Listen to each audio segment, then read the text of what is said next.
What's up, my miners of intelligence and consciousness? I'm Rick Brooks, and this is Rick's Mind. Today with me, I have guest Rich Sedei, who's an entrepreneur and a chiropractor. What's up, brother? Welcome to the show. What's up, man? Thanks for having me on. I appreciate it. Dude, anytime. So I think in this case, the best place to start is in the beginning. I'm really interested in entrepreneurs and, kind of the journey they go through. And it's been a while since we've interviewed a business guy. And so I'm really excited. These are some of my favorite interviews. So if you could kind of let us know how you got interested in chiropractic medicine, and also kind of how you ended up coming up with this business idea, and also let the listeners know what that is. But I kind of want to get a sense of the beginning. Is this something that started when you were a child, or is this something that was just kind of happenstance? Yeah, man. I think I was always a kid that was pretty interested in, just kind of getting into businesses. When I was younger, I grew up in Dallas, Texas. And when I was younger, I was, 4, 5, 6 years old, and running around trying to sell people stuff. Pokemon cards were big, and I was, collecting whatever holographic cards I could and taking them to my locker and, slinging them out for, a couple $100 here and there through middle school. I'll never forget, I came up with one lawn mowing service when I was like 10, and I called it like Rich's Rocket Mowing. And dude, I thought I was pretty fucking genius, I just went door to door, and I ended up having like a handful of clients, and I just mow their lawn every few weeks until it kind of just fizzled out at the end of the summer. Or another time I did I was a little bit younger, probably 8. I did a lemonade stand, but nobody ever delivered lemonade door to door, so I literally went around and just knocked on my neighbors' doors, and I was like, "Hey, I got lemonade. It's down the street. I'll deliver it to you. It's 50 cents." And whoa. Yeah. So I was always kind of hustling and trying to make a few bucks and like have some fun. And, but yeah, so that's kind of where it started. And I'd say I've kind of carried it on from there.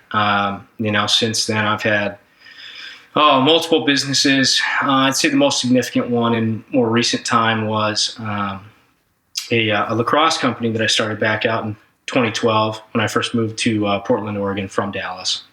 So I got a history playing lacrosse, and me and a buddy just realized that there's not a whole ton of select level lacrosse out in Oregon.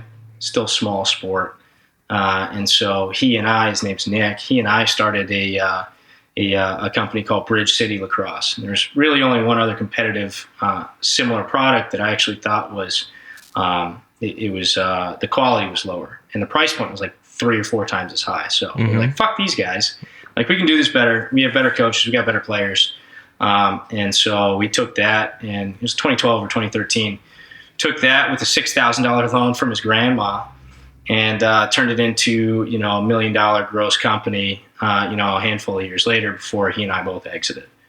And so that's kind of carried over into the world of chiropractic. So a little bit of background. I never really wanted to be a chiropractor. That wasn't like one of those things you grow up, at least I grew up wanting to be. I actually wanted to be an oral surgeon. And so I, going through college, I was working with, an oral surgeon buddy of mine. And, every surgeon that I met or knew, they were pretty unhappy people. They were always on call. They made, stupid money and got to help a lot of people, but realistically, it was, they were pretty upset. He always had back pain. He was on his like 3rd wife. His kids hated him, and that's unfortunately the story for like a lot of those guys. They're very overworked. They don't really have a ton of balance. And so I pivoted from I was admitted down into Baylor down in Dallas, Texas. I was pivoted from that out to here in Portland, Oregon, and was like, hey, I don't want to be on call. I don't want, my family to hate me. I want to actually have a family. Chiropractic makes sense. Let's take that and go do something with sports. And so that's kind of how that road began. That's fascinating. I want to kind of get back into, it's Bridge City Lacrosse, correct? Yeah. So what is it that company actually did? Were you coaching kids? Were you selling products? Yeah, good question. So we were coaching kids. So we take kids, and I think, we started with the demographic that was, I think third and fourth graders. We started pretty young, taking them, training them, letting them know like the ins and outs of, fundamentals of playing lacrosse, how to play. And then we carried it all the way through, senior year. So you got, 12th graders, seniors, and we would help them get recruited. That was kind of the end product, was take this place that's so small on the map, Portland, Oregon, not a hotbed for lacrosse or recruiting, and get these kids into the hands of, college coaches, and let them know that like, hey, like these kids can play. So that was more or less the product that we put together. We didn't sell anything per se, other than like a few like dope hats and sweatshirts and stuff, and like our kids are swagged out, Yeah, 100% have to be. Yeah, dude, for sure. That is funny because our very first season that we did it, we had, one parent be like, "Hey, you guys are amazing. Like the kids were awesome. They had a great season, but like, we want better swag." And Nick and I are looking at each other, going, "Oh fuck! Like, we didn't even think about that." No, yeah. So that's pretty. And how you exited? So you ended up selling. So congratulations on the exit. How did you manage to scale your business? Because that's something that I'm obsessing about. I just listened to a podcast where a gentleman went back to the Wharton School of Business for his master's degree because he could not figure out how to scale his business. So how were you able to scale Bridge City Lacrosse? I think scaling a business is actually one of the most difficult things to do. There's not really like any process that I necessarily follow. It's not like I pull out a playbook. I think it's just kind of, you try it, and if you fail, you try something different, right? And so for us, we started off with 2 teams and, a handful of coaches. We go, okay, we did 2 teams this year. Let's try 3 next spring or next summer. So we do 3. You add a coach or so. You maybe potentially need an admin here or there. All you really do is you go, okay, cool. If I can do it on, with 1 team or 2 teams, I would assume that I'm going to need double the resources to do it with 4 teams.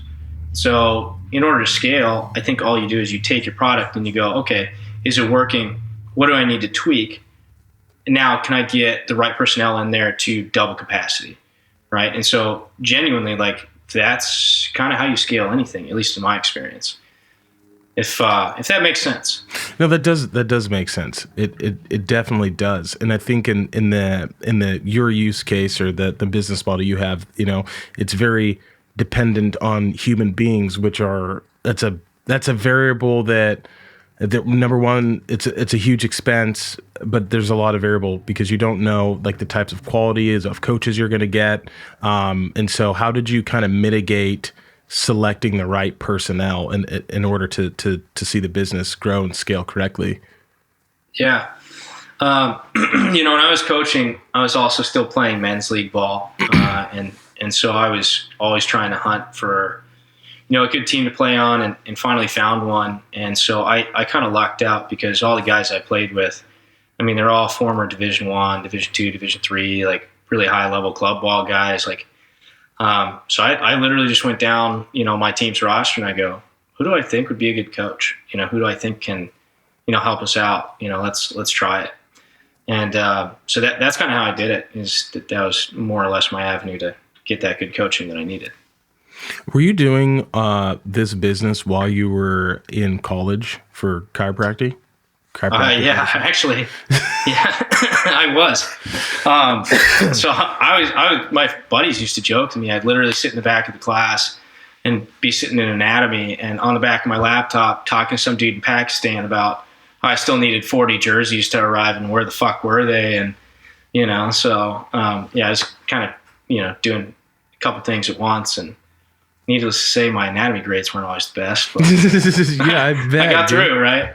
Yeah, absolutely. So how did you end up exiting this business? At which point in time did you end up selling it, and how did the offer initially come in?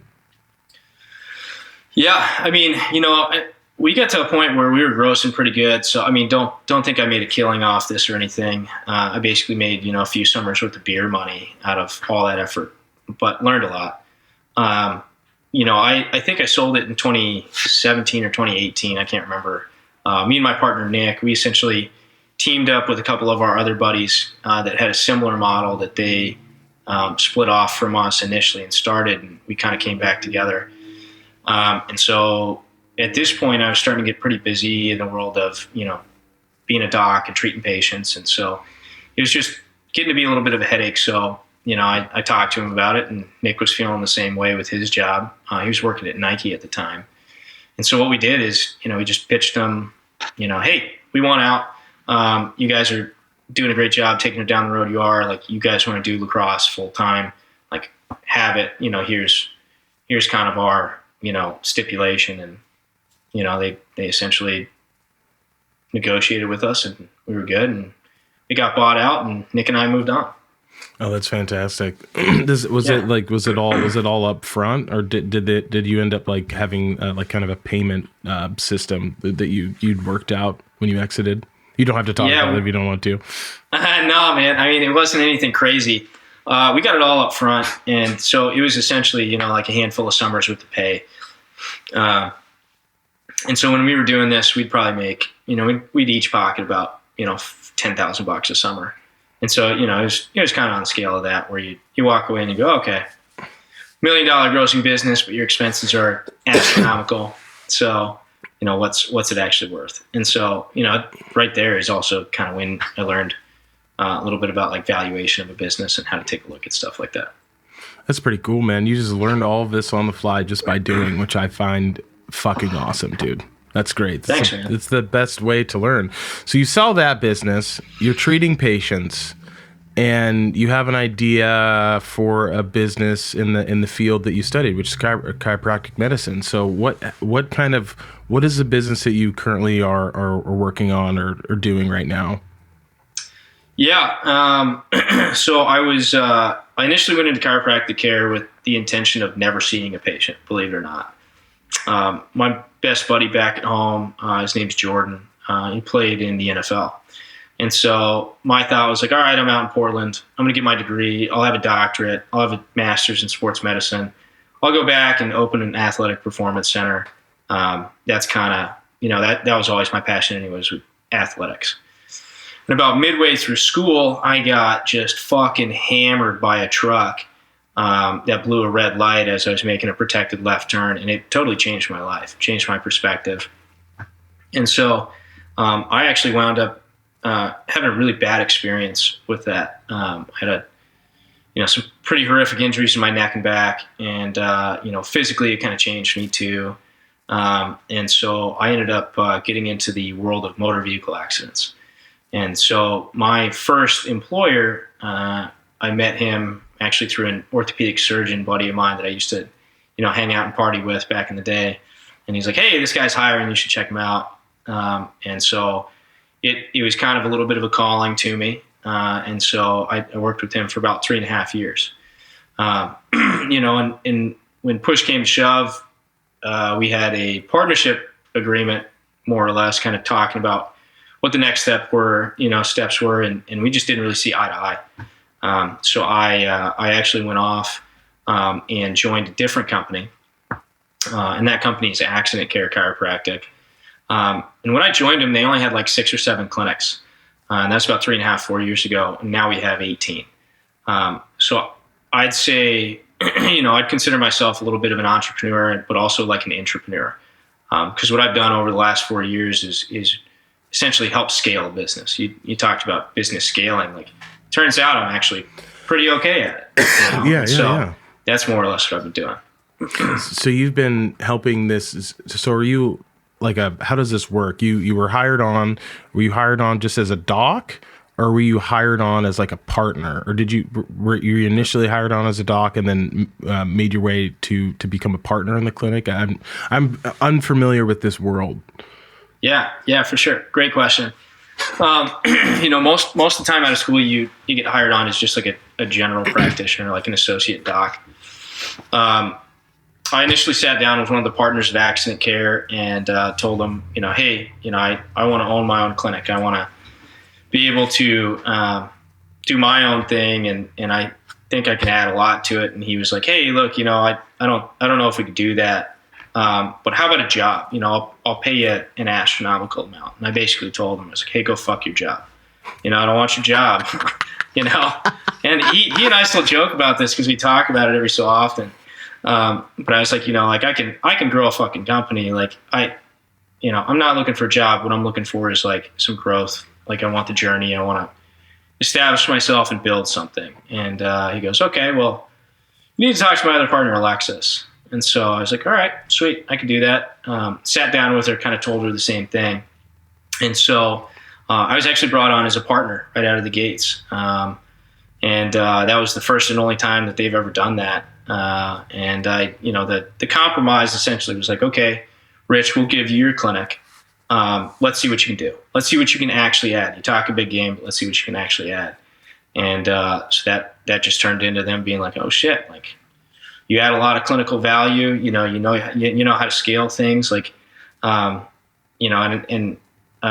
things are way more systematically organized. And in my time there, year over year, I've been able to help the business grow by like 35 to 40%. So. And that's in like profitability and margins and everything like that. So, through that, she was kind of like, okay, cool. Like, I see your value. You weren't talking shit. Like it's the real deal. Let's make you medical director. I want you to go around and essentially take all these clinics that operate one way, which was, 9 at the time, 10 at the time at this point. And I want you to fix them. And so I spent kind of the last few years doing that. As we've grown, and now any new clinic that we put in runs on my systems, and it's much cleaner and better than it was.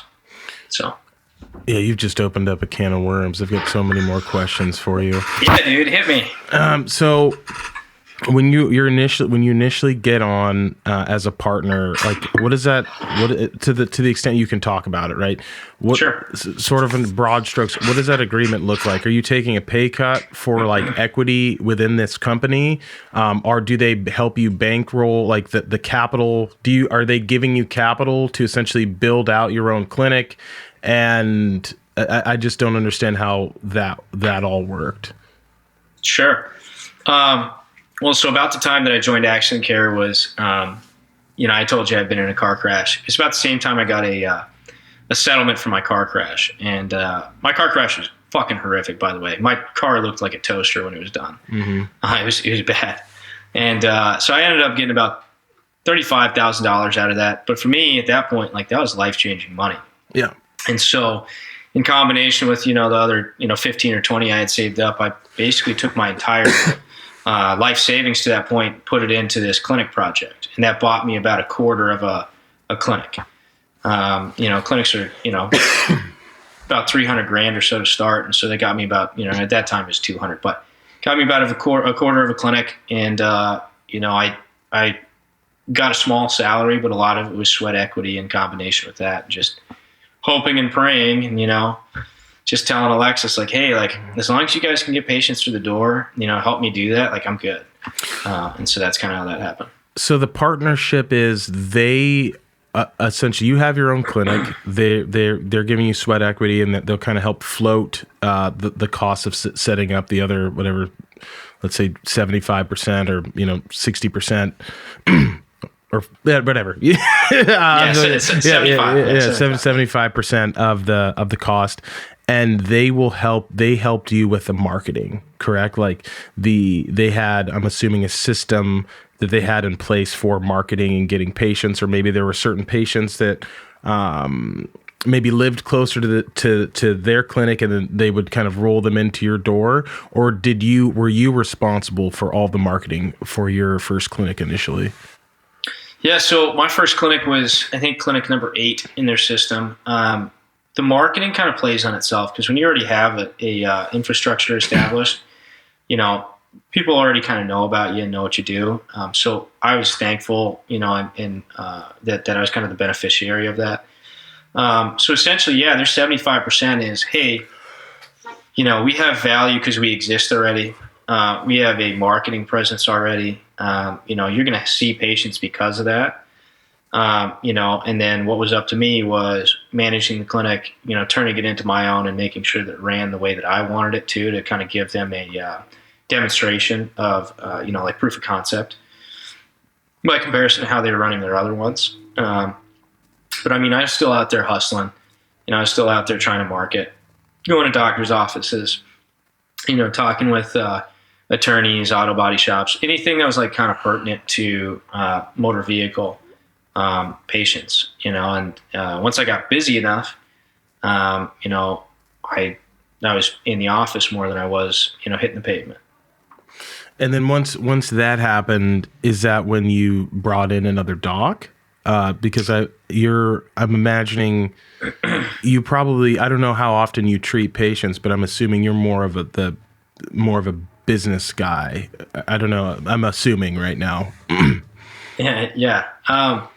So let's see. So I started the clinic in 2019 and I exited. I started training my replacement in November of that same year. I started the clinic in July and started training my replacement in November. I fully exited that clinic in February into more of an oversight role, medical director, kind of tackling one clinic at a time to flip them. And I'd spend 2 to 3 months in every clinic, like trying to get them up to speed and get them to a minimum level of competency of what we do and how we do things. And so I'd say that, I didn't really treat patients beginning February of 2020, and I haven't really since then.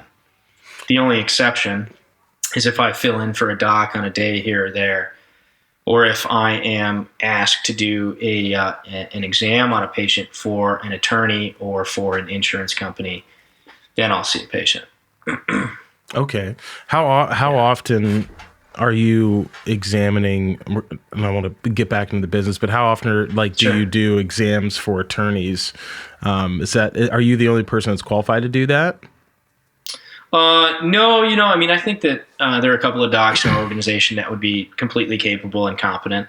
I think the difference is just the number of years of experience and the fact that I've testified, not like a shit ton, but like testified a good amount, and had pretty good success, which is where I'll get my attorney partners and they'll typically ask me, hey, this is a case I could use your help on. Why don't you take a look at this patient?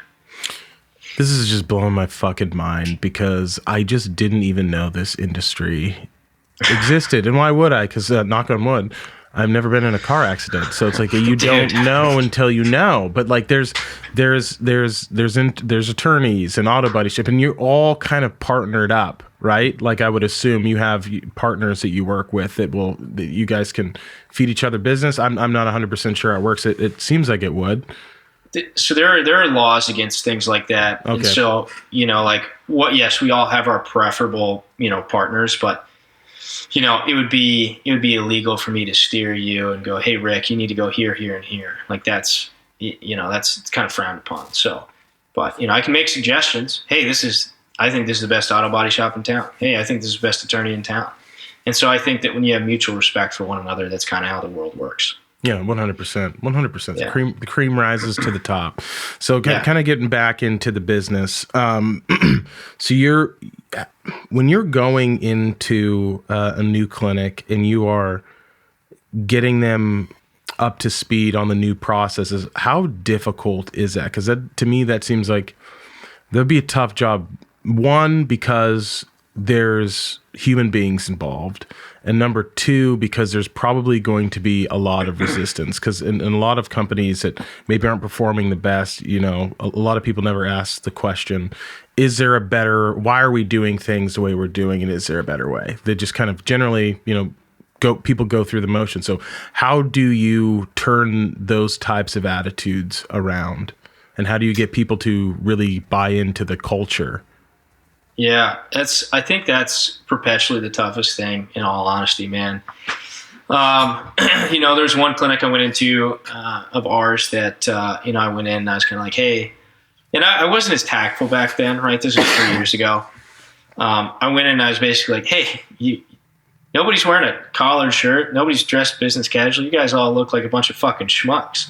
Like we need to clean up how you dress. Hey, bro, you're a doctor. You're supposed to look like one. Take the sweatpants off and put some slacks on, right? And it was not well received. Yeah, no. So I had one of my partners. He reached out to me. He's like, the entire staff wants to quit. What the fuck did you say? And I was like, I just told him he needs to dress better, And he's like, okay, then we got to work on your delivery. But I think it's always the toughest part, man. It's like going in there and going, hey, I know you don't know me. I know you don't know the changes I'm making. I know you've been doing this the same way for 13 years because there's, one of those clinics was around for 13 years already. Staff was all family to, my other partner, Alexis.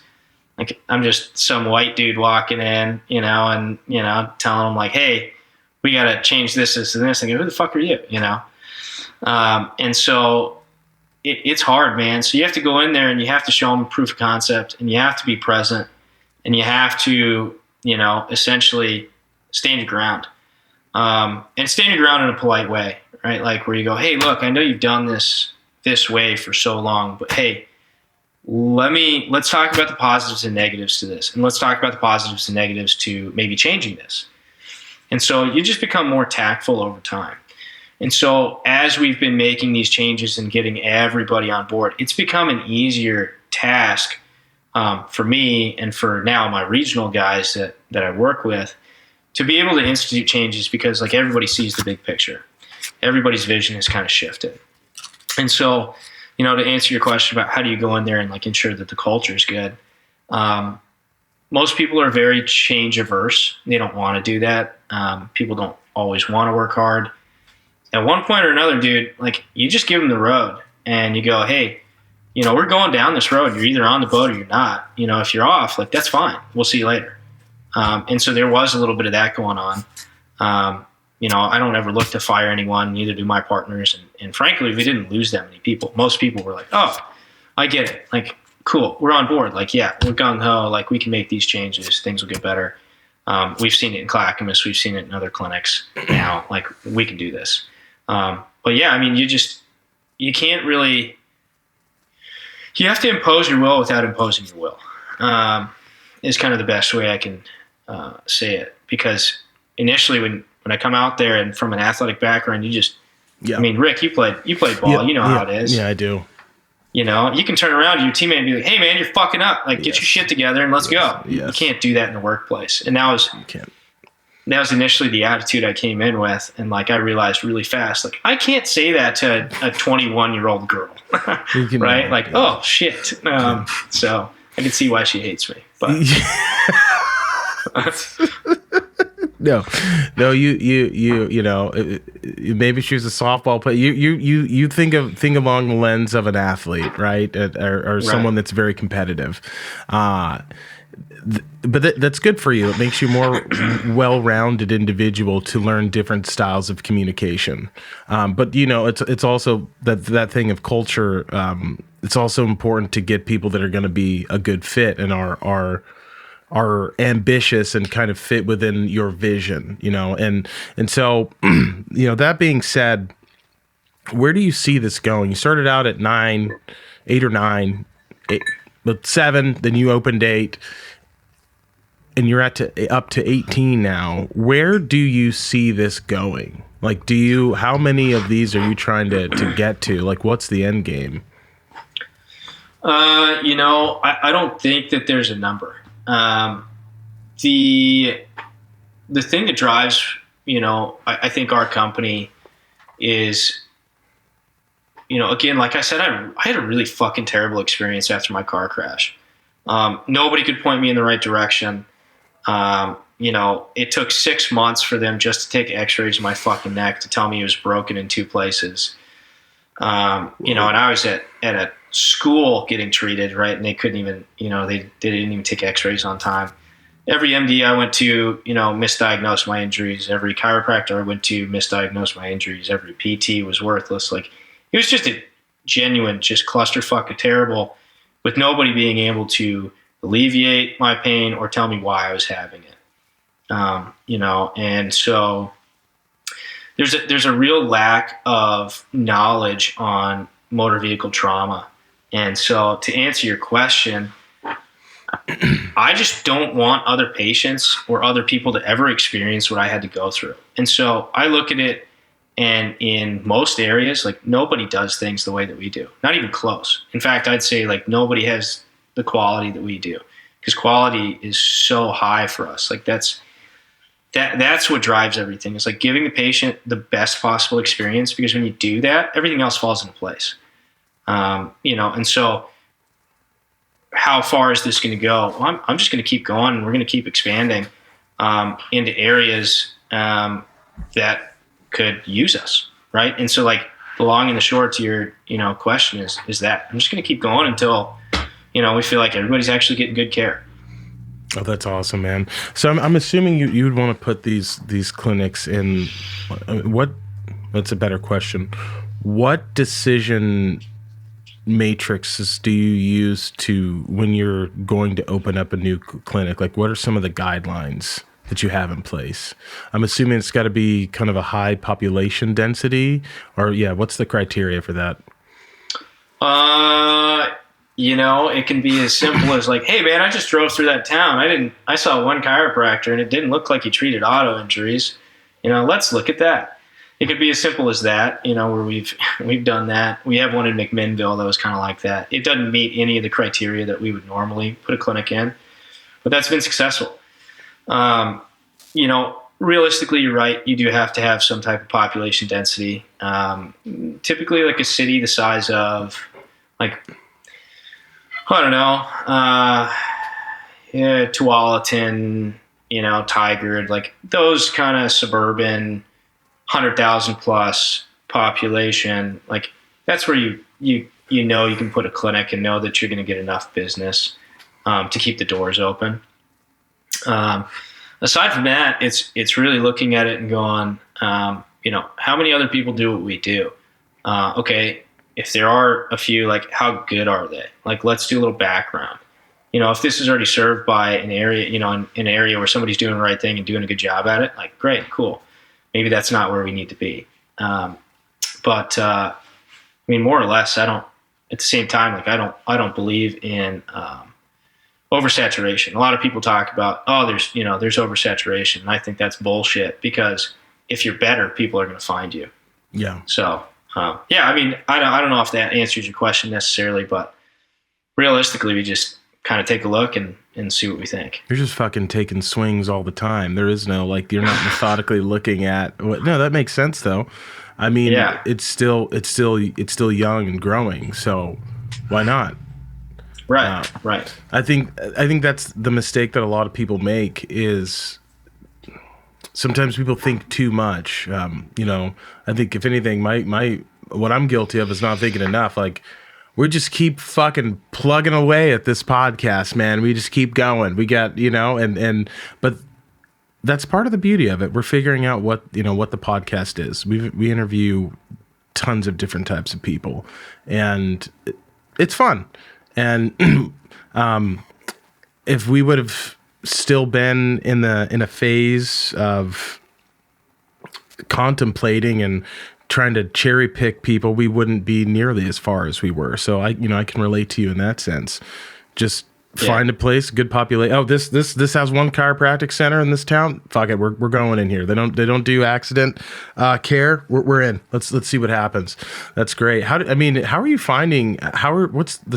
Do you have a special training processes for the docs that you bring on, and what is your onboarding? That to me is something that's incredibly important. I've worked for companies where I wasn't onboarded at all. I wasn't trained. I just was like, I was trained for a few days, and it was like, all right, figure it out. And I don't think that sets employees up for the maximum amount of success. So I'm kind of curious, like, are you in charge of the onboarding process for new docs? Yeah, actually I am. And most, you talk about, like, kind of getting thrown in the mix, and I'm sure they go, oh yeah, hey Rick, don't sweat it. Like, we're going to get you trained up and you're going to be awesome. And then you get there and they're like, all right, here's your computer. Good luck. And you're like, what the fuck? Right. That I think that happens in just about every industry, way more often than people realize or people would like to admit. And same with ours. Like before I got to Accident Care, like don't get me wrong, they were fine. But literally their methodology was like, hey, all right, you're a chiropractor, go be a chiropractor. See you later. Call me if you have any issues. And that's just not the right way to go about things. And so I took it over, and essentially our training process now is several months. It's months of like getting people up to snuff in terms of like understanding insurance, in terms of understanding crash reconstruction and biomechanics and, actual injuries and proper diagnostics and methodologies and exam flows. We cover all that stuff with our new docs. And that actually is throughout a course of like observation, then getting your hands on patients, and then kind of being allowed to kind of do your thing. And they have perpetual and constant oversight from, regional guys, as well as like, an internal dialogue amongst all the docs too. That's done through like a group chat app. So that's sweet, man. It's very interesting. We've known each other for a few years now. And I don't know this side of you. I know the fun party, Rich. So it's good to it's interesting to meet that, to learn about this side of you. That's very process oriented. That's definitely not necessarily a strength of mine. So I'm learning a lot from this conversation. Do you happen to have any other side projects that you're currently working on? You strike me as a person that has always got something cooking. Yeah, man. I think I'm always scheming. In fact, I texted one of my lawyer buddies today. I was like, hey, man, are you around this week? He's like, what are you scheming now? And I'd say that's pretty on the nose. I have a couple other things that I'm looking at doing. But nothing that I can necessarily share, at this point.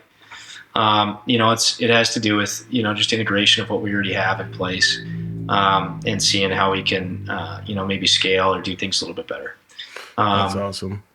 Yeah, no other, I'm trying to think. I don't think I have any other like offshoot side projects aside from stuff that would be related. But no, I'm not going to go back to like Rich's rocket mowing or anything during summer. It sounds, when I hear about all this standardization, it makes me think that you're like building some sort of, at some point, maybe you have some sort of franchise with this. That's the only thing I can think of. Yeah. I think there are positives and negatives to franchising, right? There's actually another chiropractic company that, in my opinion, is total shit. And they're out here too, and they're built more like a franchise. There's actually a couple of them. It's just really hard to uphold a minimum quality standard unless you're on top of it all the time. The other thing too is like you get into a franchise situation, and a lot of times you can somebody with money can buy in, right? Like obviously you can vet them and whatnot, but I think that external growth in the long run actually hinders the brand. Rather than growing it. So I'd much rather take people from inside and, help them expand with us. So not necessarily in a franchise model. So wouldn't that essentially be like to my knowledge, it'd be like the Dutch Bro model where you have to work there for, I don't know how long. And in order to open up, your own Dutch Bros, you must work at Dutch Bros. Chick-fil-A is a super interesting franchise I've looked into. I don't even know. I don't think anybody fucking knows how you get selected to open up a Chick-fil-A. But shit, if I could, I definitely would. I love Chick-fil-A, man. Dude, love me it. too, man. But they're great. They're all over the place in Texas, and now we've got a couple out here, and they're just rocking. Yeah, there's that. There's is it Tex-Mex? What's the other one that I've? No, Tex-Mex is a food. There's another franchise in Texas. It's been a while since I've been back there. I don't know, man. My favorite one that I always hit, and I plan to hit next week when I go back, is Whataburger. Whataburger. Yeah, dude, it's legit. Honey butter chicken biscuit. Sign me up all day. Dog, I've had it. I wish we had Waffle Houses out here too. Fucking love Waffle House, dude. Yeah, dude. It's they're kind of like just enough grimy, but still not super sketchy to, I could eat there. Let's put it that way. Oh, I could eat there. No, I fucking love fast food. It's one of my, I don't eat it that much. But man, when I do, yeah, for sure, man. It's the best. If I had it my way, I'd weigh 600 pounds, man. I drink beer every night and eat a bunch of fast food, but I'm trying to live a long and healthy lifestyle, so I gotta tone it down a little bit. Yeah, there's quality and then there's longevity, right? Yeah, dude. Yes, that's the truth, man. That's the truth. So, out of all, do you enjoy what you do? It's funny. I just interviewed a guy the other day that's coming on as a doc for us, and we at the end of every interview, you go, all right, hey, like, do you have any questions for us? And this was the first time I ever got it. And he turned to me and my partners. He's like, why shouldn't I join Accident Care? And I'm like, fuck, like, I don't know. I've never been asked that. And like, my gut response is like, I can't give you a reason. Like, this is the best thing that's ever happened to me. Like, I love it. And so to answer your question, like, yeah, I love what I do. I used to have a beautiful head of hair when I started, and now I'm clearly very bald, but so I think there's definitely some stress attached to it. But, for me, I love it because I get to help people, that were in my similar situation, only they're not getting fucked over by the insurance company like I was getting. They're not getting screwed over on care like I was. They're getting everything to help get them better and help, them come out the end, made as complete and whole as possible. And then, that's the clinical side, obviously, but the business side is like, cool. Like, I have a high risk tolerance. My partners have a high risk tolerance. And so pretty much anything we dream, we have the ability to do. And so I really appreciate that a lot. So yeah, man, I fucking love what I do. So the accident really, that was the catalyst that started you on this journey, like 100%, or was it? I find that super, super interesting. It opens up a deeper question. Like, in your opinion, do you think it was fate that truck hit you? Oh man, fuck, dude. I don't know, man. Yeah, I mean, I don't know about fate in that regard, but it's definitely been a catalyst as to like me getting into this industry. I never would have touched it if it wasn't for that. I would have gone down the sports route and been just like every other chiropractor and be like, oh yeah, let me work on your shoulder for a couple minutes. Great. See you in 6 months. Like it's just not, this is the only industry where you can take somebody that's totally broken and repair them. It's just not the same in our medical field, with other stuff, with simple wellness care. Like I'd be out of my fucking mind. I'd be driven just totally fucking crazy. Yeah, you'd be mad. That's another thing. I actually dated a chiropractor for a time, and yeah, I think I remember you telling me that. Yeah, everybody was going into sports medicine. So like to hear that you found a different path, is there's not, I mean, how many paths are there for the young docs graduating? There's sports medicine. Obviously we have the accident care now that I learned about, but where are some other pathways people can go? You can do sports medicine. You can do wellness care. You can do like straight up physical therapy and rehab, or you can kind of do accidents. I'd say those are your major avenues.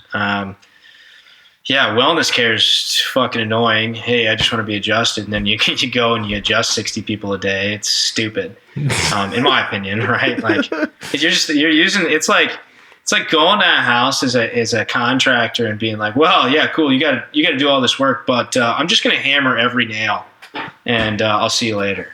It's silly, and just carrying everything else around you and never using it. Rehab it's kind of repetitive to me. You're spending 30 minutes with a patient, and most patients aren't compliant with exercise. Most patients are out of shape.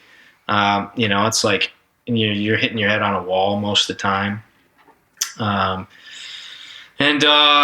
mean, the sports stuff, like, you're just dealing with sports injuries and athletes. Usually they're pretty compliant and pretty good, but it's really hard to build a practice in what we do off of that, especially because private insurance is, they tend to really dick us around, and so it's just tough. You have to be seeing like extreme volume to make that work, and that's, again, when you're seeing extreme volume, quality of care goes down too. Yeah. Yeah, no, that's you're 100% right. And then with the accident, I'm assuming that insurance would be much more compliant, as opposed to some of the other fields. Yeah. I mean, I think it's just a different beast. They're two completely separate types of insurance. One is motor vehicle insurance, and the other is private insurance, and they just operate differently. But overall, motor vehicle is a little bit easier to deal with, but there can be some pretty big pitfalls that, private insurance doesn't have. Okay.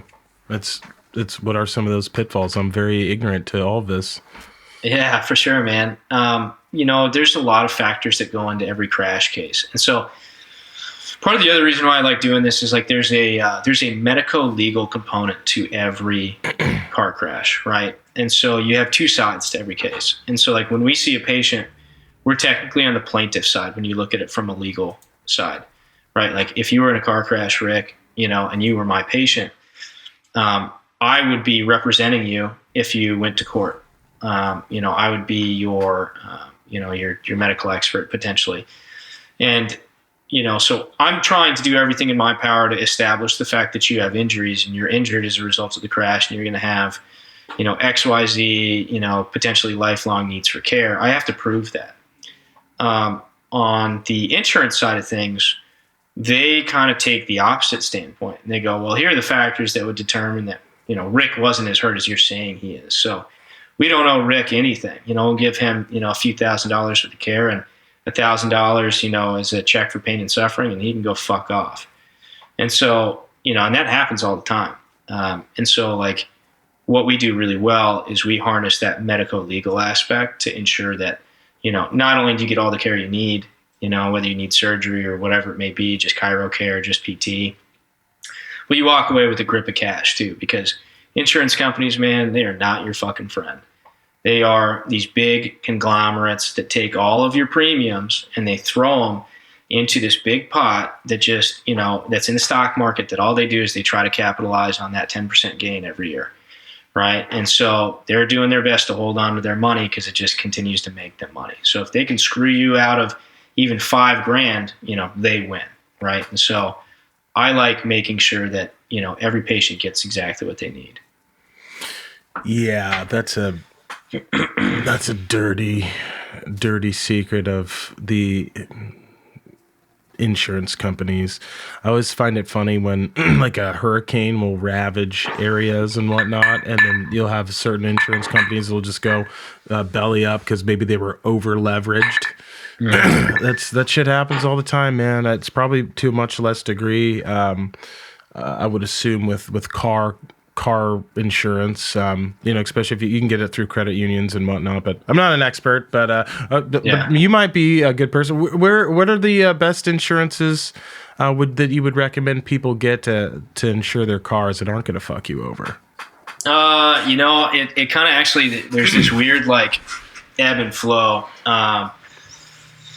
I'd say, some of the insurance companies that won't dick you over as much as, historically State Farm's been a little better than others. They also have better policies. So they're good. Chubb is another one, but they're like super high end, high premium, but you get what you pay for. Well, I can probably tell you ones to avoid more so. Oh yeah. Tell us. Yeah. The ones that you see that it's like Esurance and like Root and Metro Mile and all these fucking cheap ass ones that you see these stupid commercials for, like those are the ones you want to avoid. Like Geico historically isn't that great. Progressive historically isn't that great. Like, hey dude, I'm insured with Geico, and I've had a pretty good experience, but like, across the board, they're usually not that great. They're reluctant to, pay for injuries and cars and all that type of stuff. So if you're at fault, but if the other insurance company's at fault, like let's say like when that guy hit you, it was his insurance paying for all your medical bills and treatments and stuff, correct? No, actually, you know, we're in the state of Oregon, and Washington kind of works a little bit similarly. But in the state of Oregon, every car insurance policy has a mandated minimum of $15,000 worth of personal injury protection. And so what that means is like, you know, if you hit me and I have Geico and you have State Farm, right? Like technically you're the third party. My Geico policy is going to pay for at least $15,000 in medical care. I actually have, you know, way more than that on my policy because of my past. And I'd recommend that anybody that's in the state of Oregon and watching this, like, you should have at least $25,000 in PIP because medical care is expensive regardless of where you go. And it takes a lot more than the 15 allotted to get better. Physical injuries require a long time to heal. But, you know, so that would actually cover my care directly. And so what happens is my insurance company or my attorney, which because I'm not at fault, I would want an attorney. My attorney is going to turn around and sue your insurance company for whatever policy limits you have, and then turn around and sue mine. And that's actually like how it should be done. And so that money that's on your policy is technically allotted to me, given my injuries being severe enough. It's allotted to me to help make me whole and help cover any outstanding meds. Same thing with my own policy. There's a coverage on there called UM/UIM, and that's just uninsured or underinsured motorist coverage. In this case, let's say your policy is a low limit policy, you'd be considered underinsured for my injuries. And so I can tap in with my attorney to that UM/UIM policy and recoup whatever, you know, is available to me. Again, you know, you have this burden of proof. You have to prove that the injuries are worth all the money that you're being allocated, but that's essentially how it works. So, and I can get into the weeds in this, you know, all day, but don't let me steer it that direction. Well, I won't, but you should start a YouTube channel and dig into this a lot. I don't think I have. I mean, I'm not in the chiropractic fucking algorithm, but to me, I don't think a lot of people are talking about this. Yeah, you know, I think that there's, you know, I just don't know the niche, man. You know, the chiropractors that I see on YouTube are the ones that are like massive pops on a neck crack, and it's got like 10 million views. You know, no, but that's not you. There's a whole. You have to think about it. How many fucking people get into a car accident and they are scared and they don't know what the fuck's going on, and you just a YouTube short and be like, hey, I know you're scared, I've been there, this is what you need to do, this is step one, this is what you need to do, like this is how you work with insurance companies. Like, you should definitely put that shit online, you know, loop that back to your clinic. But because shit, there's people on YouTube that they're talking about Amazon fulfillment, they're talking about credit card hacks and whatnot, how to do it, if you get like a American Express, they read all the paperwork and kind of list what benefits you get and whatnot. You could do the same for insurance. That's a niche for sure, and it is information that you might not care to know, but when you fucking need to understand it, it's right there. You've got an expert. It's not a bad idea. Yeah, I might tap into that. That's not a bad idea there, Rick. You definitely should. I didn't know any of this stuff, dude, and I was like, what? This is mind-boggling. Dude, every single person is required to have car insurance in this country. So your market is limitless. Like, in your tagline could be subscribe if you have car insurance. This is important. You need to know this, so you should fucking subscribe, bitch. Yeah. Don't maybe throw that. Don't throw that. don't throw that last part in. But yeah. Well, listen, man. I really appreciate you coming on the pod, and it was really I'm fired up. You got to do this YouTube thing. But I'm fired up, and I really appreciate you sharing the story. And where could you, does the clinic have an Instagram? Where can people find, if they're in need of care, please point the good people to where you are. Yeah, man. The clinics, or my clinics, are Accident Care Chiropractic and Massage. It's just accidentcarechiropractic.com. I think we have an Instagram that's the same thing, Accident Care Chiropractic. You can find me there, or you can always, if you ever have any questions, you can shoot me an email. It's just my name, rich.sedei@gmail.com. And I got dogs that are barking back. You're good, man. But hit me up. I'm here to answer any questions. And yeah, I want to thank you guys for having me on. I'm glad to be here and glad to share knowledge, and hopefully you feel like I was able to give you something that is good for you and your listeners and your viewers. And this is great, man. I really appreciate it. Absolutely, dude. Well, listen, if you guys like what you heard, please go ahead and like and subscribe to the channel. That helps us grow. And also, please leave us a review. We read every one of your reviews, and we appreciate it. We love you guys. Happy holidays. Merry Christmas. Happy Hanukkah. All of that jazz. We love you. We'll see you next week. Peace.